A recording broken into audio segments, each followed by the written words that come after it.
In previous episodes, we've ventured to the Far East to discuss tanks from Japan, a region often overlooked in comparison to their European counterparts. Something that many people forget, though, is that the Axis did not just consist of Germany, Italy, and Japan. Although they made up a smaller percentage of the forces and an even smaller percentage of the tanks fielded during the war, countries like Romania and Hungary were still heavily involved in the conflict. With that being said, it's really no surprise the tanks of these nations are so easily overlooked due to the fairly insignificant number they fielded.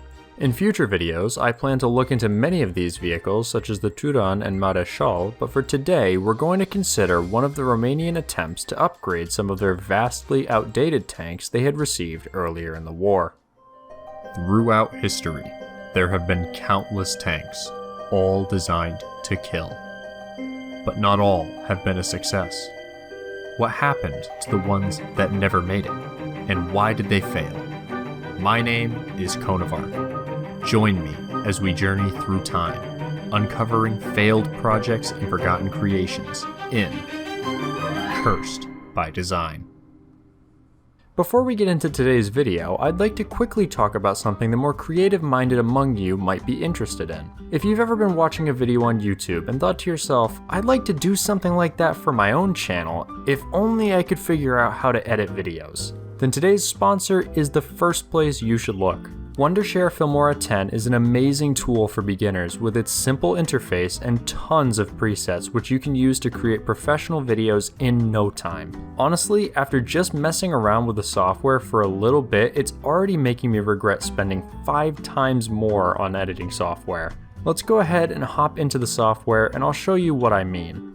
I can easily just drag and drop in whatever footage or images I have, then quickly add my effects. One of the coolest new features that Wondershare Filmora 10 has is their brand new AI-powered features that just released in July. You could use this to even remove a background from some video footage without the need for a green screen, so you could have a borderless facecam for gaming content by just dragging in an effect. Enough of me just talking about it though, head down to the description and download it for free so you can try it out for yourself. If you do, be sure to share your creations in the self-promotion chat in my Discord, but do keep in mind that the trial version does have a watermark. If you like what you see, drop a comment down below and tell me what you'd like to use Filmora for, and I'll pick 3 of you to get a free Filmora account on me. Now that we've discussed some brand new things, let's go back and take a look at some outdated things used by Romania. The R35 was a tank originally designed by the French alongside the H35 and FCM36 as part of a competition for a new light tank. All 3 of these tanks would eventually see a trial by combat as tensions became conflict between the French and Germans, but unlike its cousins, the R35 was not just produced for domestic use and saw a limited amount of production for the export market. One of these buyers, as you can already tell, was Romania. Interestingly, this would cause the R35 to be one of the longest serving tanks during the entire war. Originally, discussions were had in 1938 for Romania to purchase the license to produce 200 R35s in their own factory, but this never occurred. I'm not sure the exact reason behind this, since France instead opted to sell them a total of 200 tanks. Clearly some information must be missing regarding why the license was not given, considering France themselves were ramping up production as the Germans became more and more aggressive, so the reasoning behind exporting domestically built tanks rather than allowing Romania to build their own seems confusing to me. Granted, this is far from the strangest thing the French leadership would have done prior to World War II, so who knows. Of these 200 tanks, it was planned to deliver 50 in September of 1939, followed by 25 in January, 25 in May, and 50 in September 1940, with the final order of 50 in September of 1941. However, only 41 were actually delivered before the fall of France. This number was somewhat increased during the invasion of Poland by the Germans, when in September an additional 34 tanks were snagged from a Polish tank battalion that escaped to Romania. This brought the total R35s in the Romanian arsenal to 75 tanks. These were redesignated as Carul de Luptă R35 and would see use following Romania joining the Axis in late 1940. The reason for them joining the Axis was clear due to their fear of the Soviets who had already been causing issues along their border. This was further reinforced with the Romanians having seen firsthand what happened to Poland despite the promises of France and Britain to support them against the neighboring threats. The R35s were assigned to the 2nd Armored Regiment, and when the additional tanks were confiscated from the Polish, this grew their forces, allowing 2 battalions of tanks. These would first see action against the Iron Guard in January of 1941 within the city of Bucharest. This resulted in the loss of 1 R35, which is reported to have been burned out during the rioting. As the Romanians had joined the Axis, it should be no surprise that the tanks were next used during the invasion of the Soviet Union in June. For this, the tanks were sent to support the 4th Army Corps in July 1941. This was primarily due to the slower speed of the tanks, as they would have lagged behind the 1st Armored Regiment, who were equipped with faster R2 tanks. The R35s would go on to see action in the so-called Liberation of Bessarabia, as well as the assault on Odessa. During this latter assault, one source notes that the armor of the R-35s performed well against the Soviet anti-tank rifles, although their 37mm guns proved only useful as infantry support weapons. Following this attack, 15 tanks had been lost, leaving 60 in inventory, seemingly indicating that the one lost during the earlier rioting was later repaired. It was clear by this point that the tanks were no longer suitable for frontline service due to their weak armament. With the Romanian industry being fairly small, this meant that the tanks were relegated to anti-partisan duties, aside from 8 which were used for training. During this time, several improvements were made to the tank, including metal-trimmed road wheels replacing the original rubber ones, which were found to be fragile. Some Romanian manufactured components also replaced the original French-made ones within the drivetrain and engine, such as new drive sprockets and cylinder heads. These were reported to somewhat improve the reliability, although it is unknown if all the tanks received these upgrades. The main issue was still the armament though, and this is where the solutions to the problem become much more interesting. The first was a prototype created by the 2nd Armored Regiment by replacing the original turret with the one from the Soviet T-26. This increased the tank's firepower to that of the 45mm 20K gun, which was far superior to that of the SA-18. This served as a proof of concept showing that it could be done, but the decision was not made on a final design yet. Along with this proposed upgrade, it was suggested that the 45mm could alternatively be swapped to the French 47mm Schneider model 1936, which was manufactured in Romania. I did not see anything directly stating the reason behind this additional swap, but if I had to guess, it's likely due to the availability of ammo for the 47mm as opposed to relying on captured Soviet ammo. This is supported by the fact that the coaxial MG was to potentially be swapped from the original Soviet 7.62 DT machine gun to the 7.92mm ZB-53 machine gun. Alternatively, it was put forward to keep the original turret and modify it to accept the previously mentioned 47mm or 45mm, as well as the ZB-53 machine gun replacing the original French coax. The latter option was the one that would catch the eye of the Romanian Ministry of Supply, with a study into the best way to fit the 45mm into the R35 turret being started. This would allow the use of the numerous 45mm guns in the T-26s and BT tanks that had been captured during the fighting.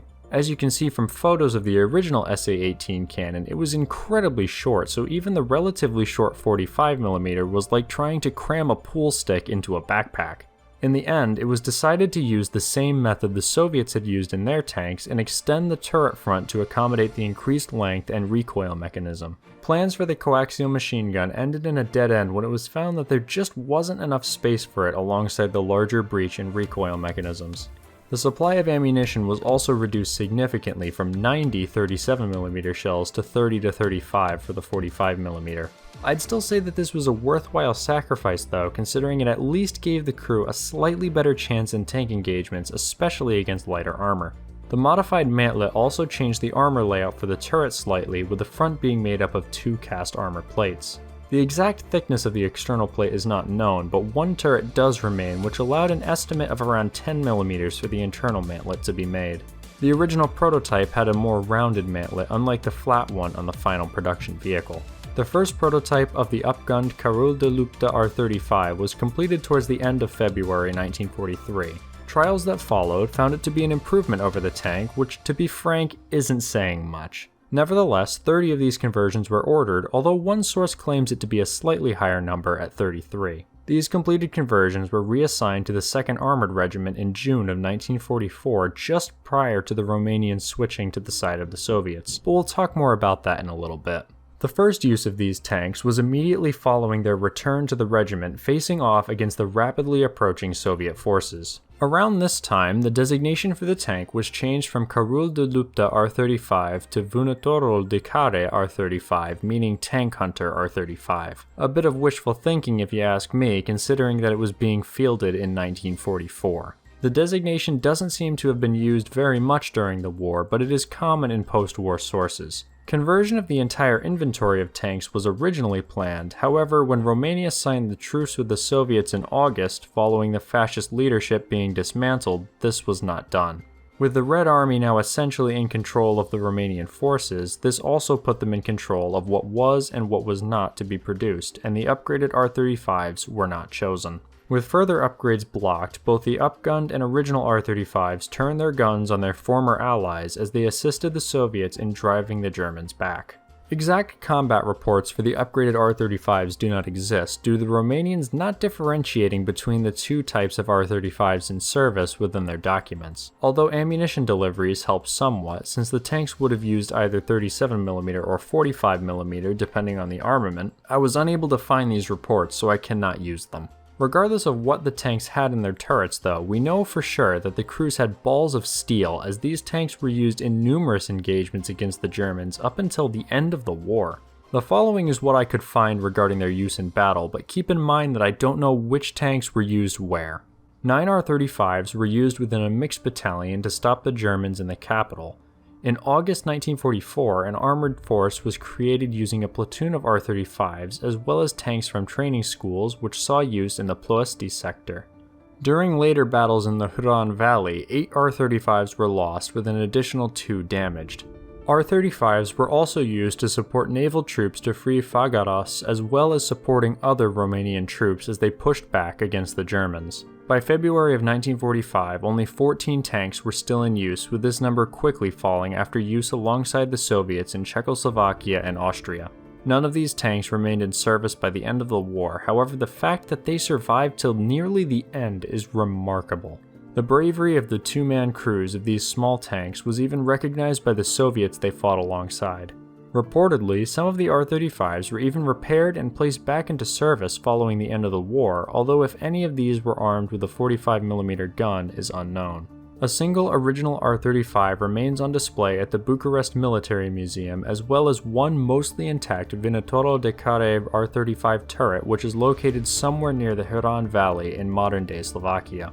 Although the concept of the Vânătorul de Care R35 isn't inherently bad, it was certainly far from ideal. Only the lack of replacement tanks created a need for such an outdated design to remain in service. When you think about the fact that the tank was being used a decade after it was originally accepted for service with virtually no upgrades during that time, it's almost laughable to consider. However, this did really occur, and the chance one of these small light tanks could have encountered something like a Panther or Tiger tank was very real, although statistically unlikely. One photo of an abandoned Vânătorul de Care R35 near an abandoned Tiger II does show the possibility as well as the difference between early and late war technology. As I mentioned before, there is a single turret remaining of this tank somewhere in Slovakia. If any of you live in the area, perhaps you can find out more about this oddity from whoever is in possession of it now. As for the rest of you who stuck through to the end, let me know what you think of the design in the comments down below. Do you think it was a waste of resources or was it the best of a bad situation? Whatever your answer, if you enjoyed this video, you should check out the video I voiced for the Tank Encyclopedia's YouTube channel about another use of French World War II tech long after it was outdated by Israel. This video would not have been possible without the fantastic article posted on their site, so I'll drop a link in the description for that video. Thanks so much for watching and to Wondershare Filmora 10 for making this video possible. I'll see you in the next one.